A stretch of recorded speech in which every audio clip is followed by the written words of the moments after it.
বাংলাদেশ ইস্যুতে এবার কড়া হুঁশিয়ারি দিলেন ভারতীয় জনতা পার্টির নেতা ও জনপ্রিয় অভিনেতা মিঠুন চক্রবর্তী। বাংলাদেশের জন্য তার কড়া বার্তা, ভারতকে খাটো করে দেখবেন না। সাম্প্রতিক সময়ে দুই দেশের মধ্যে সম্প্রতি নষ্টের বিষয়ে নিজের হতাশাও ব্যক্ত করেছেন তিনি।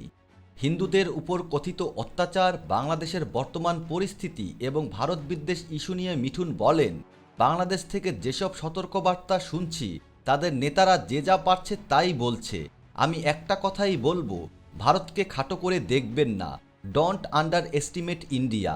পাশাপাশি বাংলাদেশ থেকে পশ্চিমবঙ্গকে শিক্ষা নেওয়ার পরামর্শও দিয়েছেন এই অভিনেতা ও রাজনীতিক। ভারতীয় সংবাদ মাধ্যম হিন্দুস্তান টাইমসের এক প্রতিবেদনে এ তথ্য প্রকাশ করা হয়েছে। গত শনিবার হুগলির পান্ডুয়ায় বিজেপির সদস্য সংগ্রহ অভিযানে গিয়ে এ হুঁশিয়ারি দেন মিঠুন চক্রবর্তী। মিঠুন বলেন, বাংলাদেশ নিয়ে আমাদের আবেগ অনুভূতি রয়েছে, পশ্চিমবঙ্গের অনেকেই সেটা মনে করে, কিন্তু বাংলাদেশ এরকম হয়ে যাবে আমরা কোনোদিন ভাবিনি। আবেগের জায়গা নষ্ট হয়ে যাওয়ায় খুব কষ্ট পেয়েছি।